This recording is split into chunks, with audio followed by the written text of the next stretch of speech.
This video is brought to you by Recurrent, an essential EV tool that gives free access to TFL EV viewers in the US. With Recurrent, EV shoppers can check range and battery info on used cars. EV owners can connect to compare their range and battery health to similar vehicles. And EV sellers can use Recurrent to get more money for their sales. With Recurrent, we can find, drive, and sell electric cars positively. Click on the link in the description below to get free access to Recurrent's amazing EV tools. Ladies and gentlemen, let me introduce you to the brand new Tesla Model Y L Premium. And I'm guessing the L stands for long because this is the first three-row Tesla since the now defunct Model S. And the most important part, of course, is in the back. So let's see how much room there is for somebody who is as tall as me, in other words, 6'2". The first thing you'll notice is that this Tesla seats 6, not 7. The second thing you'll notice is that these armrests actually retract, and that's so you can get in the back more easily. But I've put this seat as far forward as possible, and I've put this seat as far back as possible. So let's see how I fit in the second row with the seats as far forward as possible. Yeah, not bad, you know? And then if I do want a little bit more comfort, I can raise this armrest, making for a more traditional seat. Now, Tesla says that in this car they have paid attention to the second and third row occupants, and we'll get into that in a second. But let's see how I do over here. Oh yeah, much better. Lots of leg room, lots of headroom, and in fact, this also reclines to give me even more comfort. So I can see why they haven't gone with a 3-person second row, which by the way might come at some point, but for right now it's only good for 6 occupants. But the question is, do I fit in the way back? With the seat as far forward as possible, it's very comfortable in here. I've got a cup holder, I've got my own vents, I also have 2 little buttons that help me, I'm guessing, recline the rear seat. So there is a good amount of comfort. Now, with the seat all the way back, there's no way I'm going to get back there, and that's simply for, you know, the fact that while this is a 3-row, we're not talking suburban-sized vehicle. We are talking about a Model Y that's basically 7 inches longer.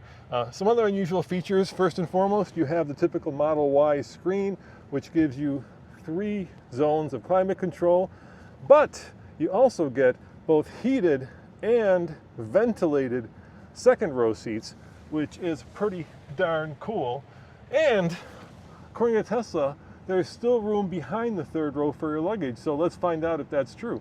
Of course, the Achilles heel of most 3-row SUVs, unless it's of course a long Escalade, Yukon, or Suburban, is the fact that once you have the third row up, 4 people, there's not a lot of room left for their stuff. So let's find out if that is the case with this car. So as you can tell, I've got a typical roller bag, which fits here, and a typical backpack, which fits there.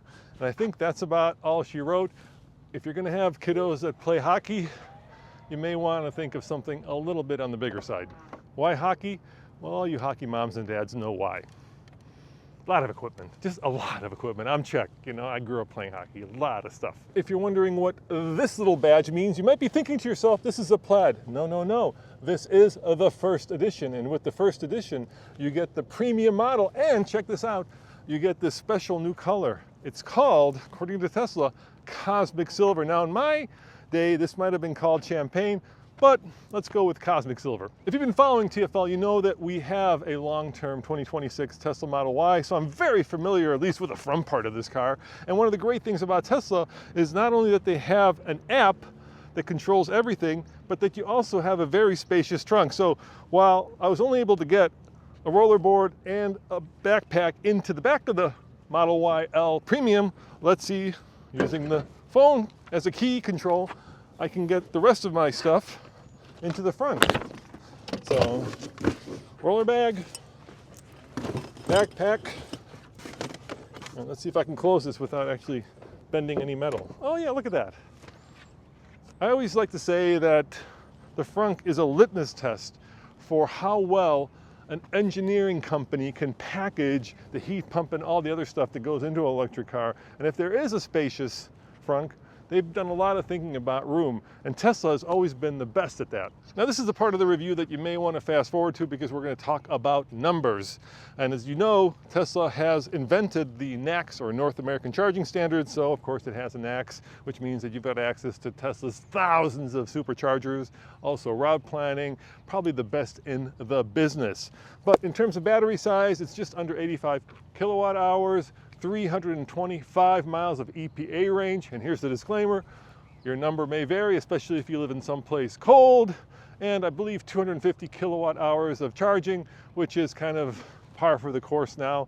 0 to 60, believe it or not, this is a little bit quicker than the regular Model Y Premium, 4.4 seconds. All right, we got the numbers out of the way. Let's talk about the other things that make this special. Almost forgot, this Model Y also has vehicle to load, which is a horrible way of saying you could use this outlet to charge things like your house if you happen to have a Powerwall 3. In other words, if you happen to have a Powerwall, then you can take those 85 or 84 kilowatt hours of energy and actually use them to power your house, or you can actually use this to do things that you would normally power, like 110 volt outlet, oh, I don't know, paddleboard, or at least a pump for a paddleboard, so you could fill it up using the car if you want to go camping, which is pretty darn cool. I wonder where the power outlet is. Now, most cars would have 110 volt outlet somewhere on the side here that you could use to power the pump for your paddleboard, and maybe some lights when you're camping, but Tesla has got this. First and foremost, there is more storage space, which is great. It does come in lieu of a spare tire, unfortunately, but you know, that's the way the world is going. And then in here, I'm guessing you're going to find something pretty interesting, and that is, of course, your charger, but more importantly, check this out. This is an adapter, so you plug this into here, and then you plug this into here, like so, and then you plug your paddleboard pump or lights into there, and now you can power all kinds of accessories, giving you access to just under 85 kilowatt hours of energy, which is a lot, especially if you're only powering 110 volt stuff. The other cool thing you'll find back here are these switches. So first and foremost, you can flip down, check this out, the second row, and I don't know if you noticed, but when you did that, the first row seats actually went forward to make room for the second row. And then, of course, you can flip down the second row, headrest flip down automatically to give you this wide open expanse. And if you happen to, you know, need to sleep in this car, well, you ain't gonna do it unless you somehow figure out the little gap in here. But it does open up an immense amount of room for stuff, including all the gear you need when you're on a hockey team. The other thing you'll note is that you do have cup holders here for the third row and independent vents for each passenger and driver side seat. So your third row kiddos will be very comfortable indeed. And then when you're done using this as a pickup, all you do is pull back on these two little switches, the second row comes up, and then you can do the same thing, of course, for the third row. And the question I'm asking myself is, will the headrests come up, or are those manual? Let's find out. Those are manual. And maybe you're wondering, why do you want headrests? Well, first and foremost, they're gonna really get in your way in the back of your neck. But secondly, in case of an accident, you do want this to prevent whiplash. And Tesla will tell you that there are actually first industry airbags in the back for the third row occupants, because they'll say that they care just as much of the safety of the third row people as they do of the front row people.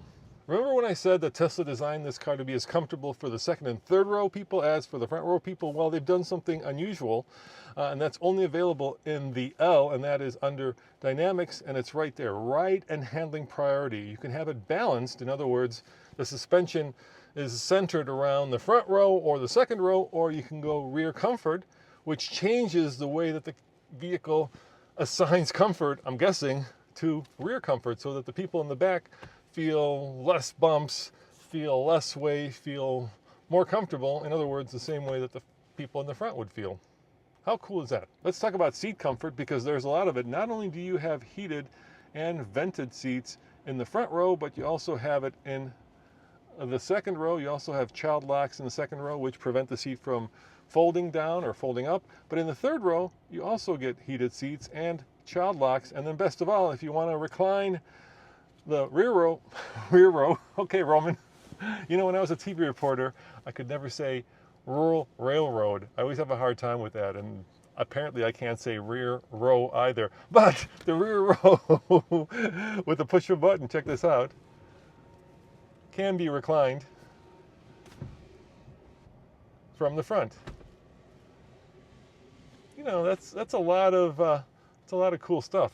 Now, the thing that makes Tesla unusual and different from all the other car companies is this full self-driving. We have owned our Model Y now for 7 months, and the latest version of Tesla's full self-driving works like a dream. I know a lot of people don't believe in it. I get that, but we've driven it now 7,000 miles, and we've had no until moments. In other words, it's great until it crashes you. So I got to say, I think it's one of their distinguishing features. And the great thing is, if you get this first edition, which is going to be on sale now, available probably end of August for delivery, maybe beginning of September, you do get 1 year of full self-driving along with 1 year of supercharging as part of getting the first edition.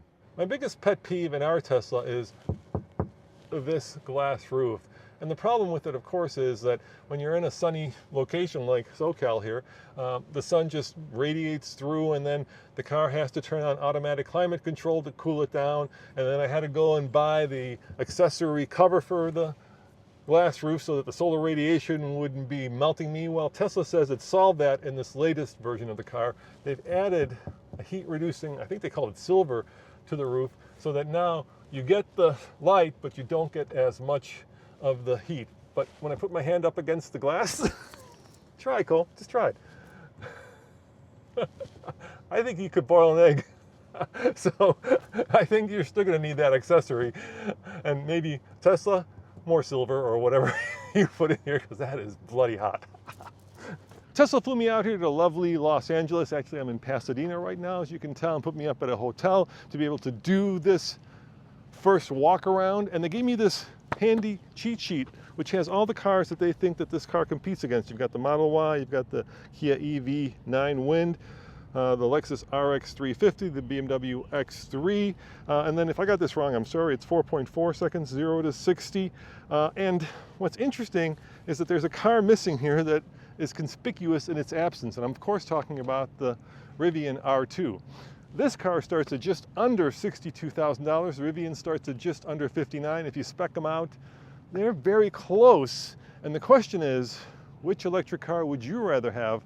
A 3-row Model Y L Premium or the Rivian R2? Because they are very similar in a lot of their characteristics, with the biggest difference, of course, being that this car with 6.5 inches or so of ground clearance probably won't go off-road.